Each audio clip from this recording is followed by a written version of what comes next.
Hello the student of class 7 देखो তোমরা কোষের অধ্যায় নাম্বার 21 মানে চতুর্ভুজ অঙ্কনগুলো দেখছো। তাহলে চতুর্ভুজ অঙ্কন এর আগে নিজে করিগুলা হয়ে গেছে, আর তারপরে আমি শুরু করেছিলাম কোষের দেখি 21। তাহলে কোষের দেখি 21 প্রথম যে ভিডিওটা ছিল সেই ভিডিওটা আমি 2 থেকে করে দিয়েছিলাম। 2 এ বি সি এই তিনটি করে দিয়েছিলাম অঙ্কন। আজকে আমি এই ডি এর থেকে করে দিচ্ছি। তাহলে দেখো ডি এর কি বলেছে।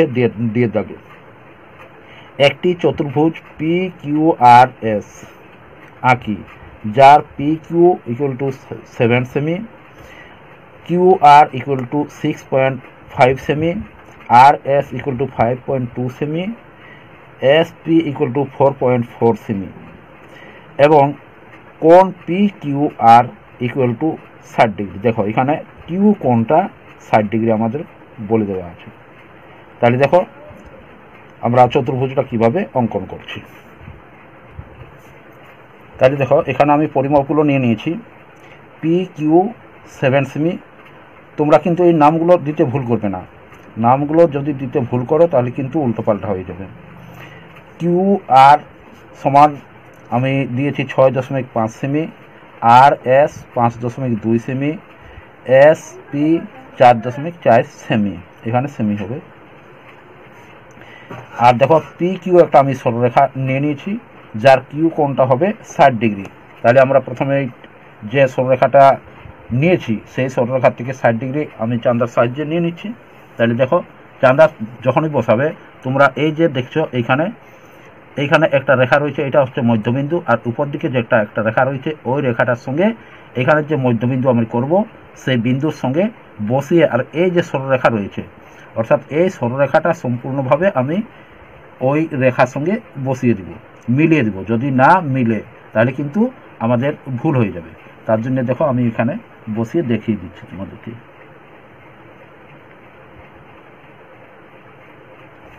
আর এই রেখাটা আমার বসেনি ঠিক, তাহলে এই রেখাটাকে আমি একটু ঠিক বসিয়ে নিই। দেখো মিলে গেছে।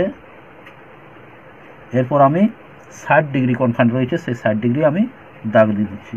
অর্থাৎ এটা উল্টো দিক থেকে হয়ে গেছে, সরি, এইখানে হবে।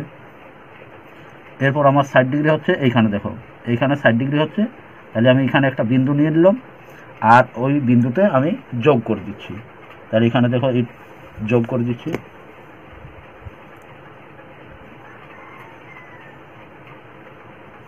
অর্থাৎ এখানে আমার 60 ডিগ্রি হয়ে গেল। তাহলে 60 ডিগ্রি আমি কোণ অঙ্কন করেছি। এরপর আমি এখানে একটা বৃত্তচাপ নিয়ে নেব, কারণ 60 ডিগ্রির কোণটা অঙ্কন করতে গেলে একটা বৃত্তচাপের প্রয়োজন হয়। তোমরা এর আগে কোণের সমান কোণ অঙ্কন করতে শিখেছ ক্লাস 6-এ। তাহলে দেখো এখানে আমি একটা বৃত্তচাপ নিয়ে নিচ্ছি।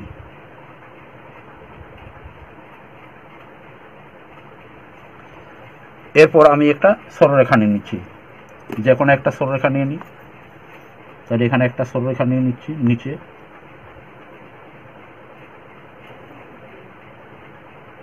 একটা সরলরেখা নিলাম। এখানে বলেছে কিউ কোণটা হবে 60 ডিগ্রি, তাহলে এখানে আমি কিউ কোণ ধরে নিচ্ছি, এটা কিউ। তাহলে কিউ কোণের সমান করে আমি 60 ডিগ্রিটা প্রথমে অঙ্কন করে নিচ্ছি। তাহলে দেখো এখানে কি নিয়ম, কোণের সমান করে কোণ অঙ্কন করার নিয়ম হচ্ছে এই যে এখানে রয়েছে, এইখান থেকে আমি এইখানের যে ইয়াটা রয়েছে বৃত্তচাপটা, সেই বৃত্তচাপের সমান করে নিয়ে নিলাম। তারপরে এইখানে বসিয়ে দিলাম। তাহলে এইখানে আমি বসিয়ে দিচ্ছি, এই বিন্দুতে বসিয়ে আমি এইদিকে মানে বৃত্তচাপটা নিয়ে নিলাম। বৃত্তচাপ নেওয়ার পরে এই যে এইখানে রয়েছে এই পি কিউর পরিমাপে যেটা রয়েছে সেইখানে আমি বসিয়ে নিচ্ছি, আর এইদিকে এই মাপটাও বসিয়ে নিচ্ছি। দেখো এখানে আমি বসিয়ে নিলাম, আমার বিন্দুতে মিলে গেছে।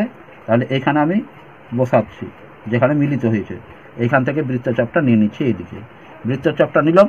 এরপর আমি যোগ করে দেব। যোগ করার সময় কিন্তু তোমরা খেয়াল রাখবে এইখানে যে মধ্যবিন্দুটা রয়েছে এই মধ্যবিন্দুর সঙ্গে এই বিন্দু মিলিয়ে তারপরে টানবে সরলরেখাটা।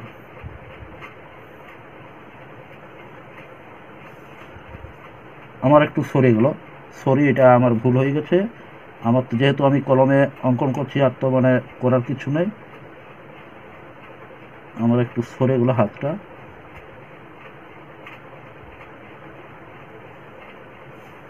এটা হচ্ছে, তাহলে এটা আমি কেটে দিচ্ছি, এটা আমার ভুল হয়ে গেছে। আর কলমে তো কাটা যাবে না, তোমরা পেন্সিলে করবে, পেন্সিল করলে যদি ভুল হয় তোমরা মানে কেটে নিতে পারবে।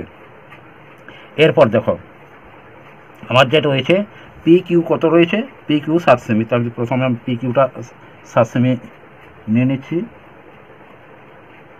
এখান থেকে পরিমাপটা নিয়ে নিলাম, এখান থেকে বসিয়ে এদিকে কেটে নিলাম। এইখানে এক্স নাম দিয়ে দিচ্ছি সরলরেখাটা, তাহলে কিউ এক্স সরলরেখার থেকে আমি পি কিউ 7 সেমি কেটে নিলাম, 7 cm। এখানে নাম দিয়ে দিচ্ছি পি। তাহলে দেখো পি কিউ আর, তাহলে আর আমার কথাই হচ্ছে এখানে পি কিউ আর সব মানে এদিকে এবার কিউ আর পরিমাপটা আমি নিয়ে নিচ্ছি 6.5। কিউ আর পরিমাপটা নিয়ে নিলাম 6.5। কিউ বিন্দুতে বসিয়ে 6.5 সেমিটার কেটে নিলাম। এখানে নাম দিয়ে দিলাম আর, এখানে নাম দিয়ে দিচ্ছি আর। এরপর দেখো বলেছে আর এস, অর্থাৎ এদিকে যদি আর হয় তাহলে আর এস হবে কোন দিকে, আমাদের এদিকে আর এস হয়ে যাবে, আর পি এস এইখানে রইবে। তাহলে আর এস এর পরিমাপটা আমি নিয়ে নিচ্ছি প্রথমে 5.2। আর বিন্দুতে বসিয়ে বৃত্তচাপ ওইদিকে অঙ্কন করে নিচ্ছি, এদিকে বৃত্তচাপ অঙ্কন করে নিলাম। এরপর পি এস পরিমাপটা নিয়ে নিচ্ছি, এখানে পি এস এর পরিমাপটা নিয়ে নিচ্ছি 4.4। এবার পি বিন্দু বসাচ্ছি, পি বিন্দুতে বসিয়ে এইখানে বৃত্তচাপ নিয়ে নিলাম, অর্থাৎ এখানে আমাদের হয়ে গেল এখানে হচ্ছে এস, তাহলে এস নাম দিয়ে দিলাম। এরপর আমরা যোগ করব আর এস এবং পি এস যোগ করে দেব, তাহলে আমাদের হয়ে যাবে চতুর্ভুজটা অঙ্কন। তাহলে এখানে আর এস পি এস প্রথমে টেনে নিচ্ছি, যোগ করে দিচ্ছি পি এস। এরপর আমি আর এসটা যোগ করে দিচ্ছি।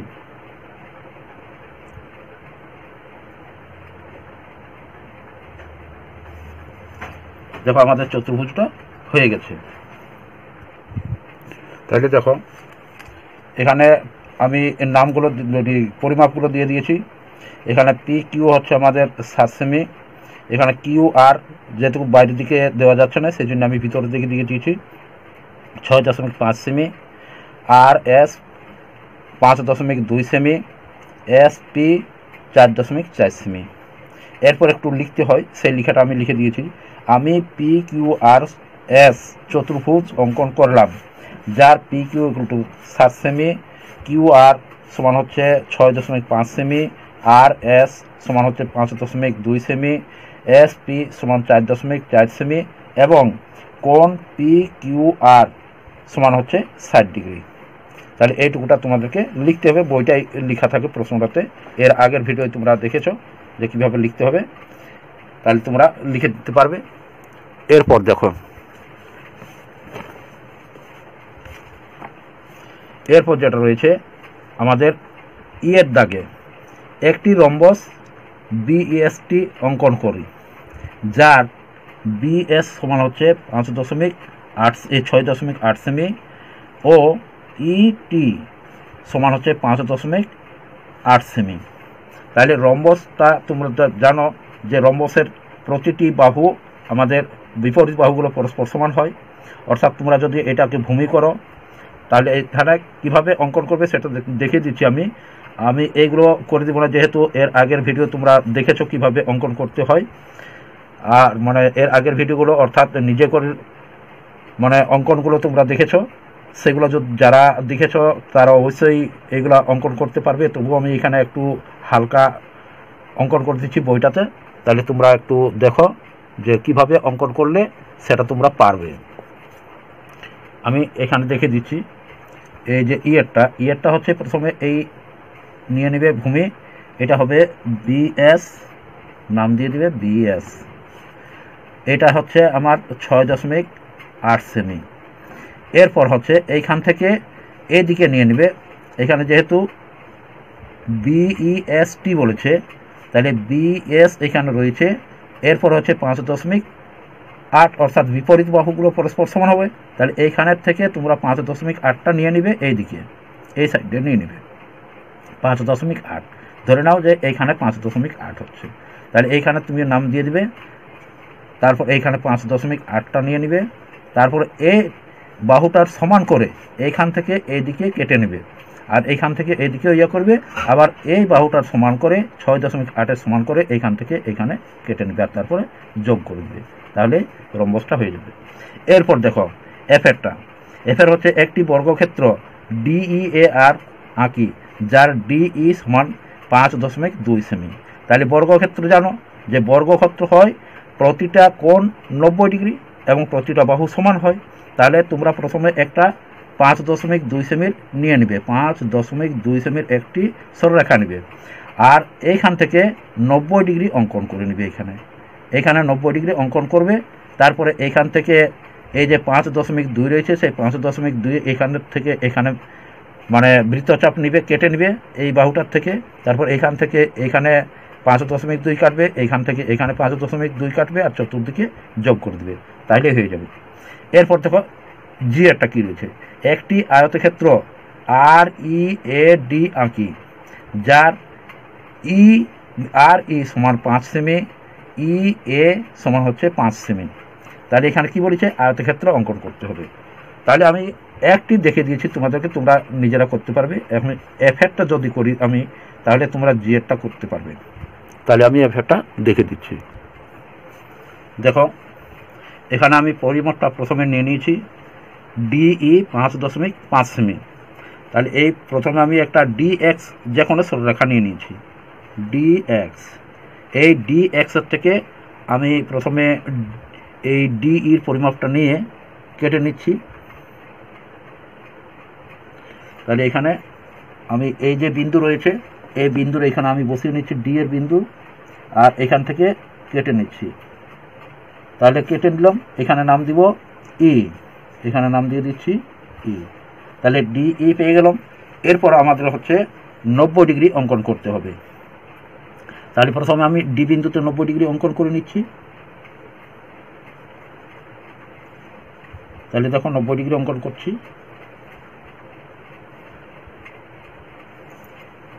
এর আগের ভিডিওগুলো তোমরা 90 ডিগ্রি কীভাবে অঙ্কন করে দেখেছো, তবু আরেকবার দেখে দিচ্ছি। যারা নতুন দেখছো তাদেরকে আমি দেখে দিচ্ছি কীভাবে 90 ডিগ্রি অঙ্কন করবে। প্রথমে এখান থেকে একটা বৃত্তচাপ নিয়েছি, আর ওই একই বৃত্তচাপ একটুও কম বেশি করবে না, তাহলে কিন্তু গণ্ডগোল হয়ে যাবে। এখানে বসিয়ে এদিকে বৃত্তচাপ নিলাম, আবার এইখানে বসিয়ে এইখানে একটা বৃত্তচাপ নিলাম, আবার এইখানে বসাবো, এই যেখানে স্পর্শ করছে এইখান থেকে বসিয়ে এখানে একটা বৃত্তচাপ নিয়ে নিলাম। এরপর আমি যোগ করে দেব, ডি বিন্দুর সঙ্গে আমি এখানে যোগ করে দিচ্ছি।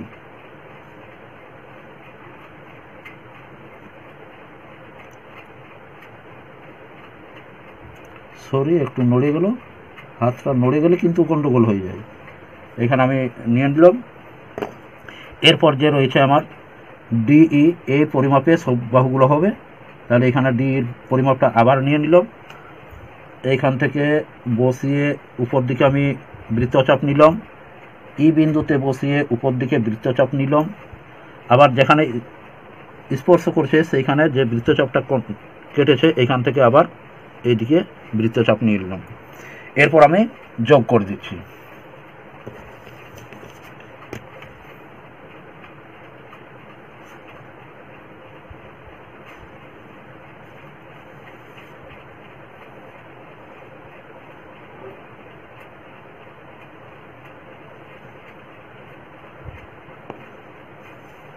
এখানে নাম দিচ্ছি DEA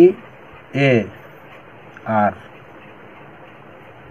তাহলে আমার অঙ্কন হয়ে গেল DEAR, অর্থাৎ এখানে রয়েছে 5.5 সেমি।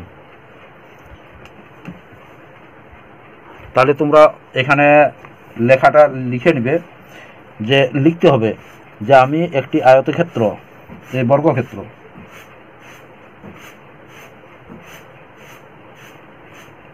একটি বর্গক্ষেত্র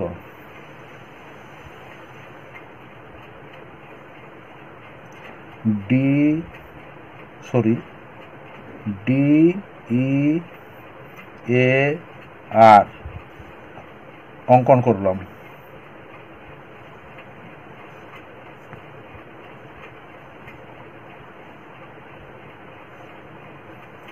যার একটি বাহু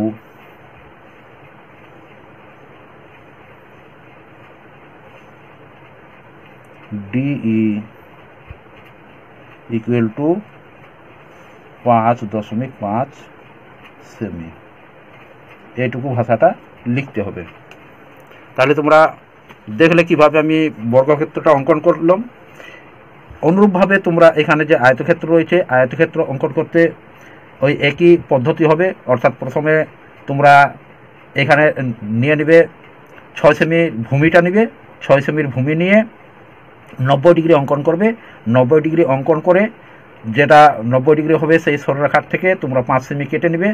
তারপরে যেখানে 6 সেমিটা কাটবে সেইখান থেকে আবার উপর দিকে কেটে নেবে 5 সেমি, আর তারপর 6 সেমি সমান করে ওই যেখানে মানে 5 সেমিটা কাটবে 90 ডিগ্রি ওইখান থেকে আবার মানে এভাবে কেটে নেবে, তাহলে তোমরা পেয়ে যাবে।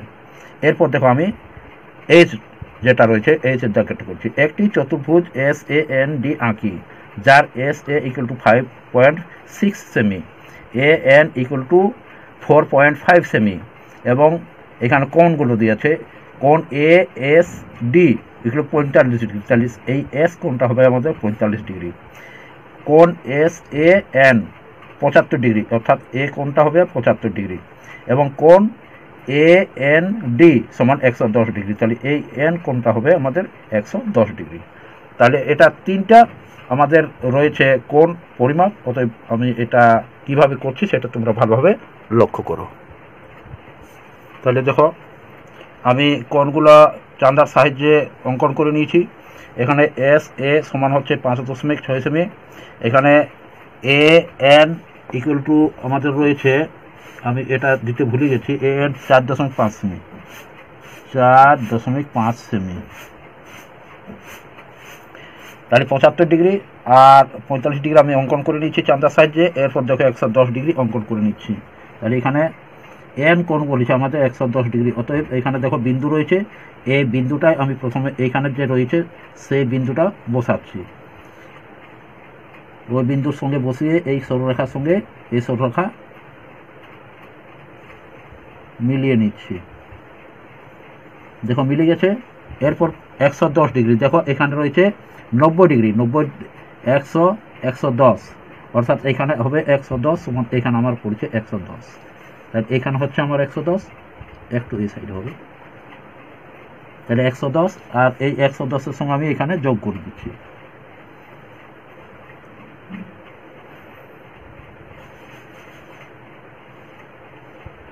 তাহলে 110 হয়ে গেল। তাহলে এটা হচ্ছে আমার 110। এরপর আমি চতুর্ভুজটা দেখো কিভাবে অঙ্কন করছি। তাহলে প্রথমে একটা সরলরেখা নিয়ে নিচ্ছি আমি,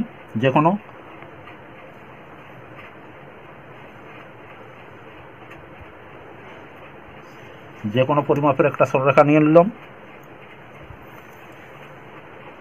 এরপর দেখো আমি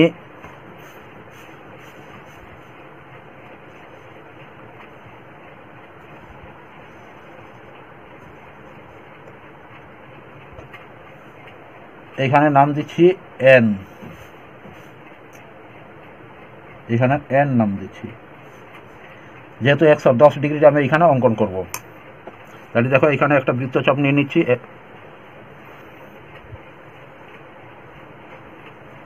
এর আগে তোমরা দেখলে কিভাবে অঙ্কন করলাম, একটা কোণের সঙ্গে একটা কোণ সমান করে, ঠিক ওইভাবে অঙ্কন করে নিচ্ছি। এখানে একটা কোণ মানে বৃত্তচাপ নিয়ে নিলাম, ওই সেম একই দূরত্ব মানে একটু কম বেশি না করে এখানে একটা বৃত্তচাপ নিয়ে নিলাম।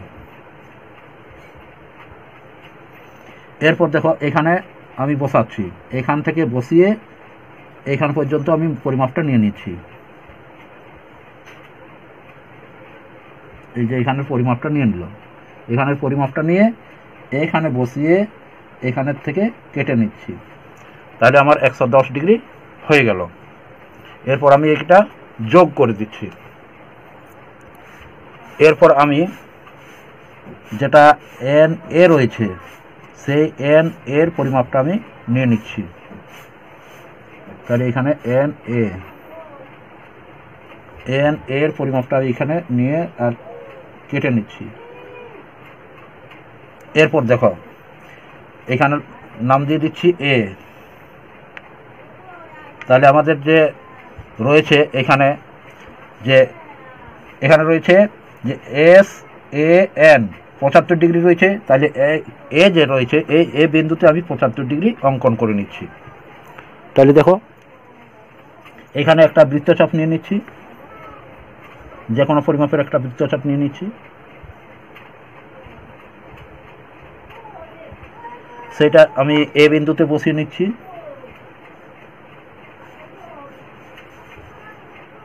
এ বিন্দুতে বসিয়ে আমি বৃত্তচাপ নিয়ে নিচ্ছি। এরপর দেখো এইখান থেকে আমি এই পরিমাপটা নিয়ে নিচ্ছি।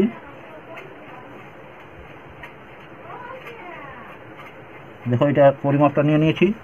এরপর এইখানে বসাচ্ছি, এইখানে বসিয়ে এখানে পরিমাপটা নিয়ে নিলাম। এরপর আমি যোগ করে দিচ্ছি।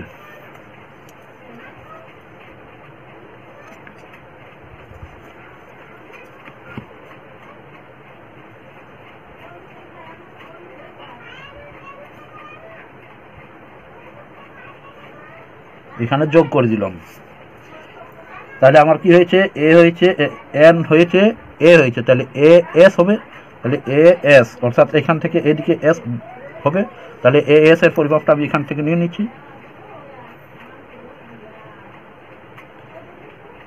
5.6 সেমি।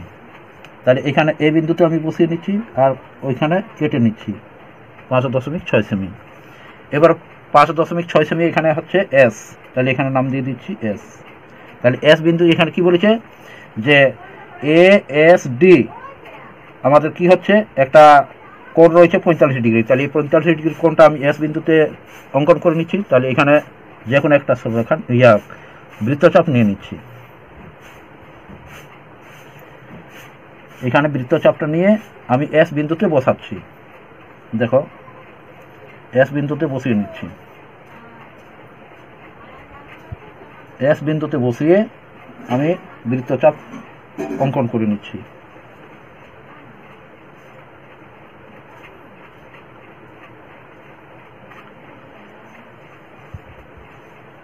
এবার এখানে পরিমাপটা নিয়ে নিচ্ছি।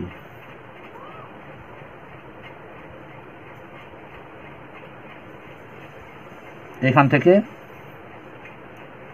এইদিকে আমি কেটে নিচ্ছি। এরপর যোগ করে দিচ্ছি।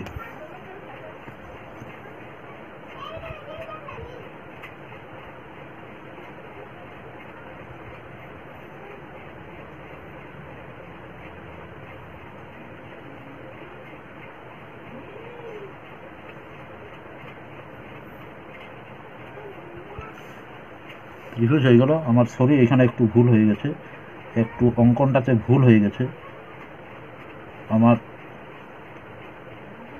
একটু ভুল হয়ে গেছে। এইখানে হবে, তোমরা ঠিকভাবে করে নিবে। এইখানে হবে ডি বিন্দুটা। এইখানে ডি বিন্দুটা হবে, এইটা হবে 110 ডিগ্রি, এটা হবে 75 ডিগ্রি, এইখানে হবে 45 ডিগ্রি। তাহলে এইটুকুটা হচ্ছে একটা সরলরেখা, এইখানে হচ্ছে একটা বাহু, এই এন ডিটা হচ্ছে একটা বাহু। আমার একটু সরে গেছিলো, তার জন্য আমার বিন্দুটা ওই সাইডে চলে গেছিলো। এই সাইডে হয়তো তোমরা একটু ভালোভাবে পেন্সিলে করে নিবে। তার জন্যে আমি দুঃখিত একটু ভুল হওয়ার জন্য। তোমাদের এখানে যেটা আসবে সরলরেখাটা, সেই সরলরেখাটা এইখানে এই যে রয়েছে এইটা এইখানে চলে আসবে, একটু সরে গেছিলো তার জন্য এইখানে চলে আসবে। এখান থেকে সরলরেখাটা যদি অঙ্কন করি তাহলে এইখানে যে ডি বিন্দু রয়েছে এই ডি বিন্দুটা এইখানে এসে যাবে। তাহলে অঙ্কন হয়ে যাবে চতুর্ভুজটা। আশা করি তোমরা বুঝেছ। যদি বুঝতে অসুবিধা হয় তাহলে আরেকবার করে দেখে নিবে।